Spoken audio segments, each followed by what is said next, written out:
Good morning. Something happened this past week that kind of took me by surprise. I woke up one morning and suddenly, without warning, it was Lent. Okay, I actually knew that Lent was coming. It wasn't a total shock to me. But it did seem to sneak up on me a little bit this year. Maybe that's because Ash Wednesday was a little later than it often is. But whatever reason, I kind of waited till the last minute to decide on my Lenten spiritual practice for this year. But every year when I decide on my Lenten practice, I ask myself two questions.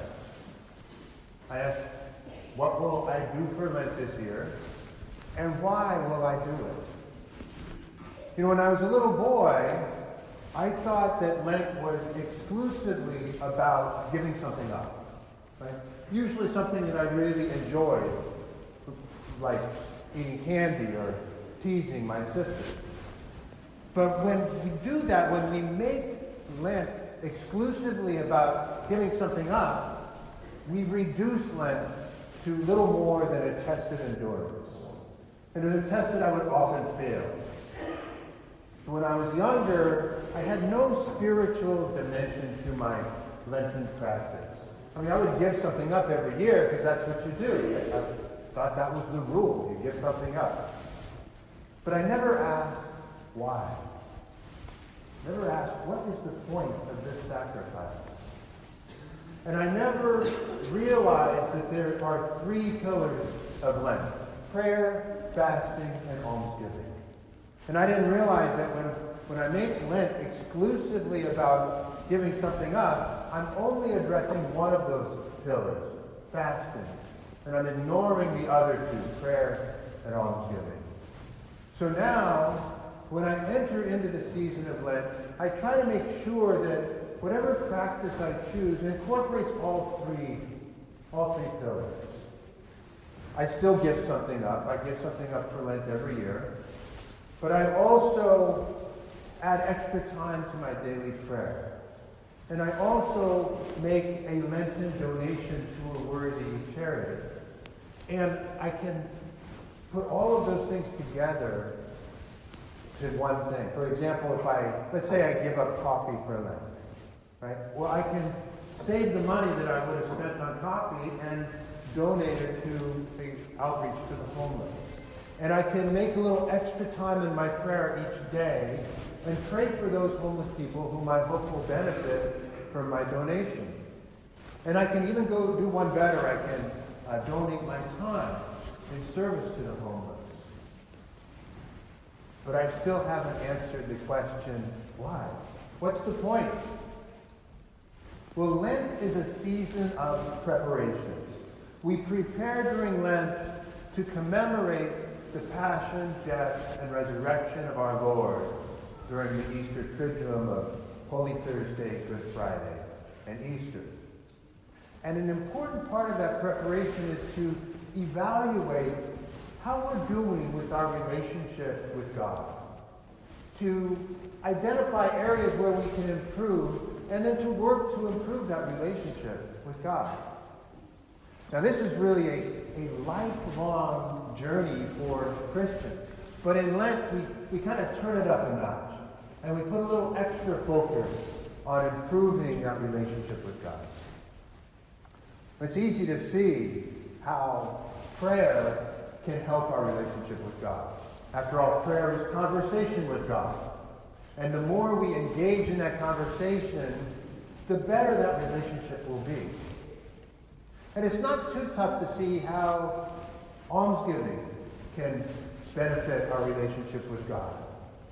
When we give alms, we're doing something good. We're helping those who are less fortunate than us.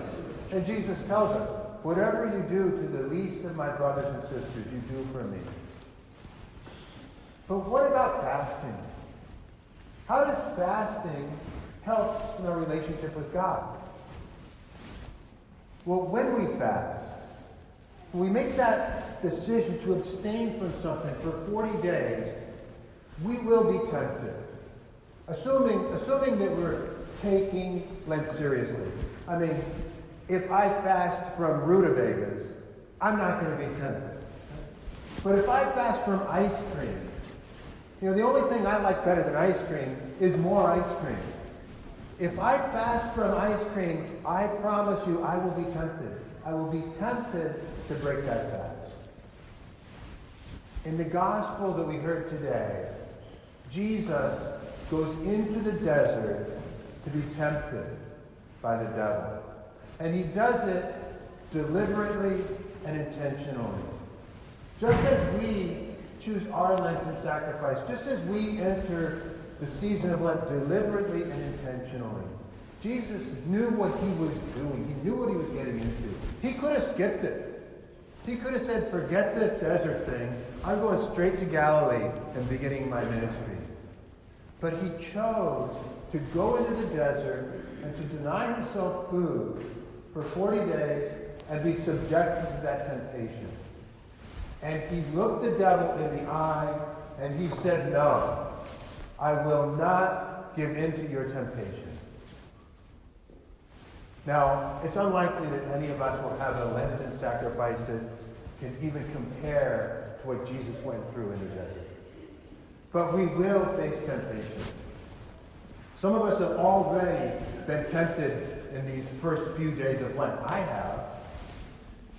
And the source of that temptation that we face is the same source of the temptation that Jesus faced in the desert.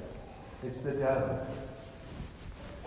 And when we resist that temptation, when we say no to that temptation, we say no to the devil. And when we say no to the devil, we say yes to God. And the more we say yes to God, the better our relationship is with God. And the better prepared we are to deal with the next temptation. So this morning we gather together as a community of faith to listen to God's holy word, to be nourished by the precious body and blood of our Lord. We gather at the beginning of this Lenten journey, a journey which we embark together, a journey toward God. May we have the strength and the grace to say no to temptation, to say no to the devil, and in so doing, to say yes to God.